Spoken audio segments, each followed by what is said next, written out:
할렐루야, 좋은 아침입니다. 또 새로운 하루가 시작되었습니다. 오늘도 여러분들의 삶 가운데 우리 주님의 은혜와 평강이 함께 하시기를, 인도하심과 보호하심이 함께 하시기를 기도하겠습니다.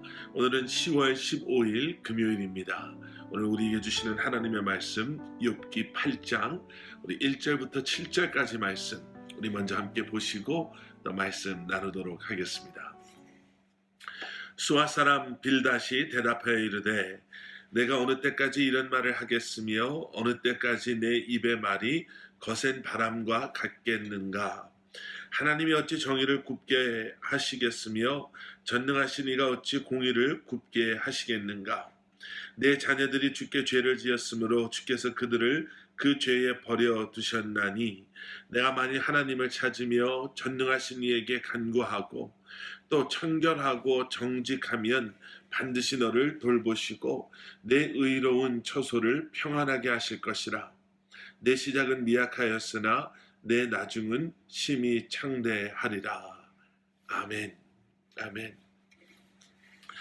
우리가 오늘 이제 함께 묵상하게 되는 욥기 8장 1절부터 7절까지의 말씀은요, 욥을 찾아왔던 세 명의 친구 가운데 엘리바스의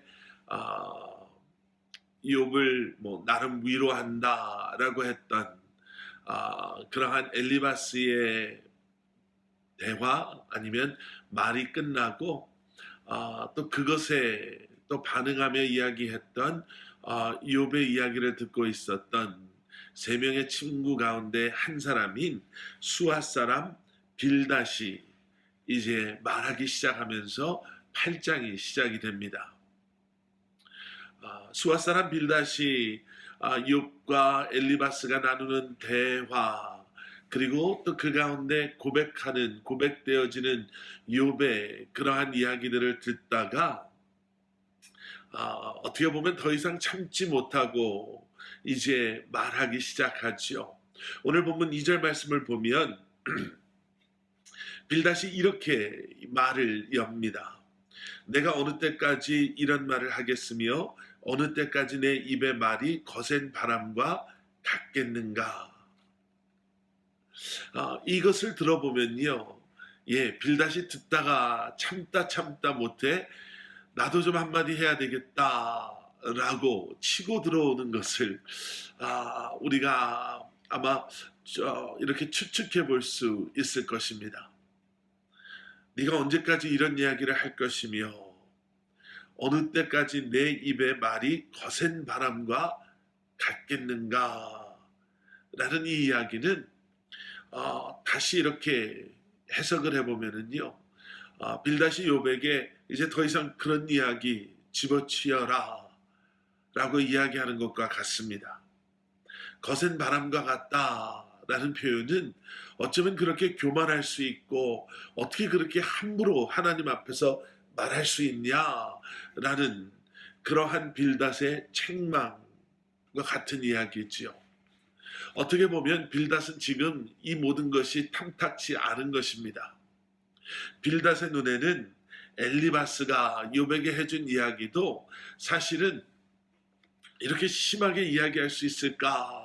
어떻게 위로한다라는 사람이 이런 이야기를 할 수 있을까라고 저희가 함께 말씀을 나눴지만 최소한 빌닷의 기준에는요, 그것조차도 탐탁치 않은 거예요. 그리고 그 이야기를 듣고 반응하는 욥도 지금 마음에 들지 않은 것입니다. 그래서 어쩌면 위로한다라는 이유를 가지고 빌닷이 자신이 가지고 있는 도덕의 잣대를 가지고 자신이 가지고 있는 의로움의 그러한 교만한 기준을 가지고 이제 욥에게 말하기 시작합니다. 3절 말씀, 하나님이 어찌 정의를 굽게 하시겠으며 전능하신 이가 어찌 공의를 굽게 하시겠는가. 4절 말씀, 내 자녀들이 주께 죄를 지었으므로 주께서 그들을 그 죄에 버려 두셨나니. 여러분, 얼마나 무서운 이야기를 하고 있는지 모릅니다. 빌닷은 처음부터 욥에게 이렇게 이야기하는 거예요. 하나님의 정의, 하나님의 공의를 네가 모르느냐? 그런 공의의 하나님 앞에서 어떻게 네가 이렇게 이런 변명 저런 변명 이런 이유 저런 이유를 들이대며 내가 억울하다 너무 힘들다 마치 이것이 하나님의 잘못인 것처럼 이야기할 수 있냐라고 따지는 거예요. 그러면서 4절에는 이렇게까지 이야기하지요. 너의 죄로 말미암아 그들의 죄로 말미암아 너의 자녀들이 하나님의 심판으로 죽게 된 것 네가 벌써 잊어버렸냐? 여러분 이것이 얼마나 무서운 이야기인지 자녀들을 한꺼번에 잃은 아버지의 마음에 얼마나 큰 상처를 주는 그러한 이 말인지 빌닷은 생각해 보지도 않습니다. 여러분 잘못된 고난의 해석 잘못된 고난의 해석이요. 세상의 원리로 해석하는 고난이 우리에게 얼마나 큰 아픔을 주고 그리고 그러한 생각을 가지고 있는 우리가 얼마나 교만하고 얼마나 상대방을 아프게 하는지 우리는 다시 한번 생각해 봐야 합니다. 빌닷은 나름 자신이 가지고 있었던 그 고난의 해석이 옳다라는 확신을 가지고 욥을 밀어붙이는 거예요. 넘어질 듯 넘어지지 않는 자신들이 가지고 있었던 그러한 도덕적 신앙적 윤리의 공식을 가지고 욥을 넘어뜨리고 이번 이 기회에 그동안 많은 사람들에게 존경받는 욥을 우리들이 한번 제대로 가르쳐 줍시다 라고 벼르고 왔던 친구들이 넘어질 듯 넘어지지 않는 욥을 향해 지금 이 빌닷이라는 사람은 자신의 자녀들의 죽음까지도 이러한 잘못된 고난의 해석을 가지고 욥을 넘어뜨리려고 하는 거죠. 이미 여러 차례 나눈 이야기지만 고난은 죄의 결과고 축복은 우리의 의로움의 결과다 라는 이 공식 안에 빌닷은 욥을 지금 억지로 끼워 맞추려고 집어넣으려고 하고 있는 거죠. 계속되어지는 5절과 6절 말씀에서 빌닷은 이러한 공식을 가지고 욥을 계속해서 책망합니다. 내가 만일 하나님을 찾으며 전능하신 이에게 간구하고 또 청결하고 정직하면 반드시 너를 돌보시고 내 의로운 처소를 평안하게 하실 것이라. 지금이라도 하나님 앞에 바짝 엎드려서 네 죄를 회복하고 하나님 앞에 기도하고 간구하면 하나님께서 지금이라도 이 고난을 멈추게 하지 않으시겠느냐.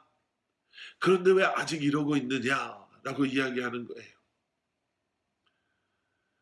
여러분 세상의 원리로 믿는 하나님의 백성들의 고난을 과연 해석할 수 있을까? 설명할 수 있을까?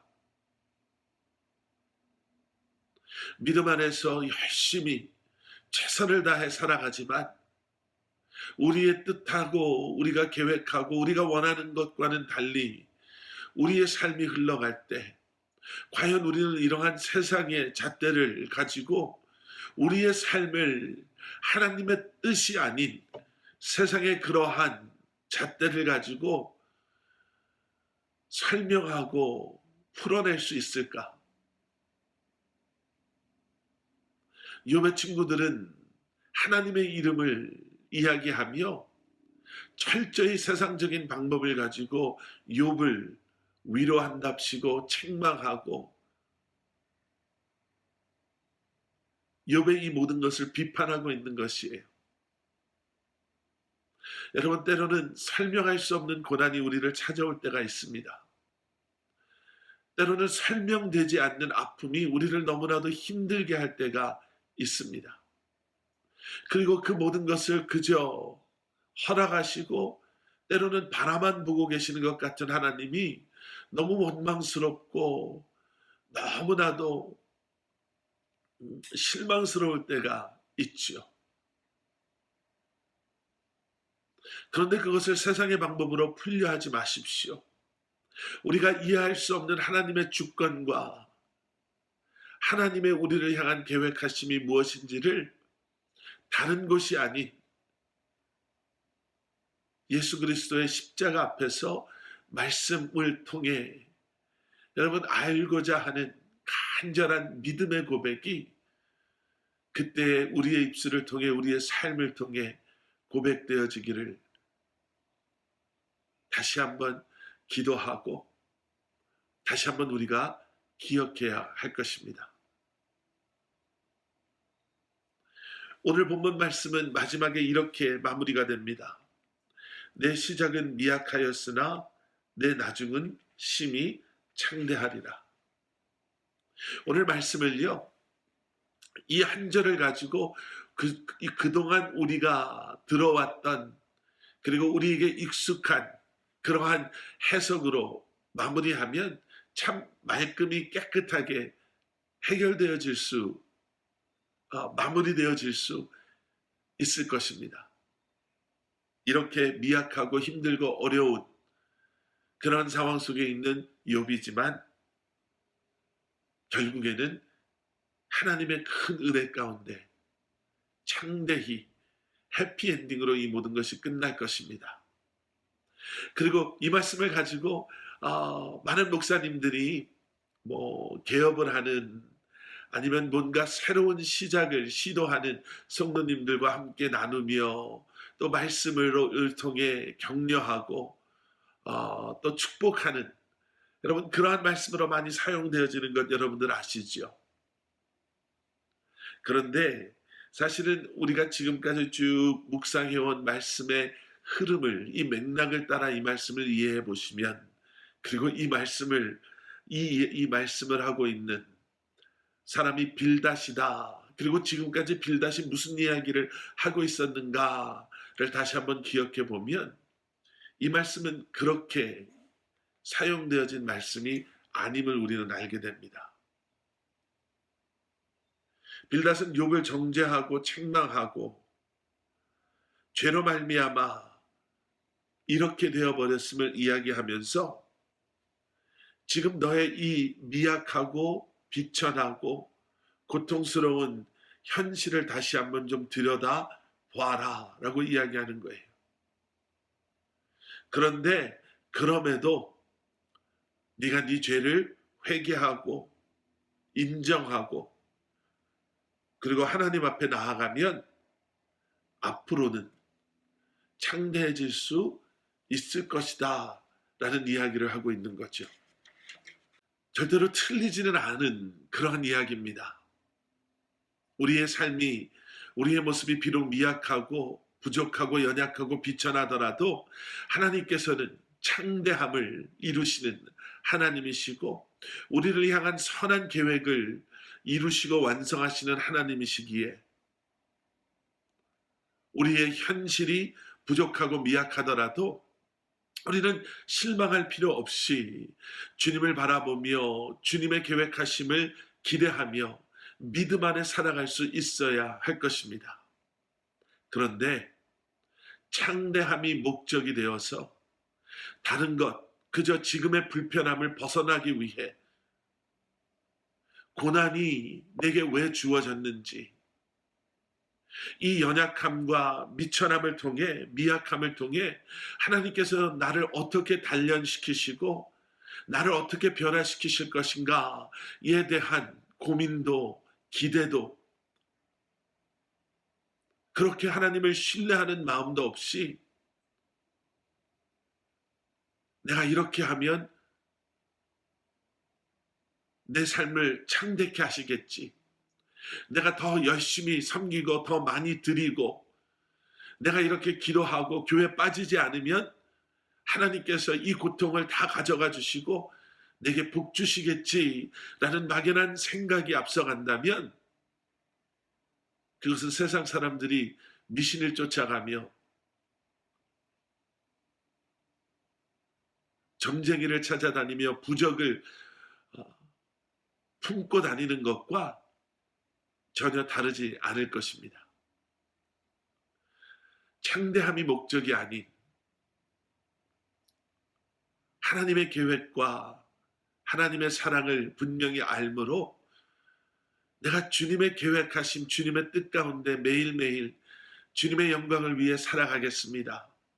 그 일을 위해서 때로는 나를 미약하게도 하시고 나를 창대케도 하시는 하나님을 내가 동일한 마음으로 신뢰하고 주님을 바라보며 살겠습니다 라고 고백할 수 있는 믿음이 우리 안에 깊이 뿌리 내릴 때, 여러분, 우리는 어떠한 상황 속에서도, 고난 속에서도 그 고난을 우리는 이겨낼 수 있고, 아픔과 괴로움 속에서도 주님의 위로하심으로 그 모든 것을 반드시 이겨내므로 하나님께서 그 모든 것을 통해 우리의 삶 가운데 이루고자 하시는 일들을 우리가 이루며 주님 앞에 온전히 드려진 삶을 살 수 있는 줄 믿습니다.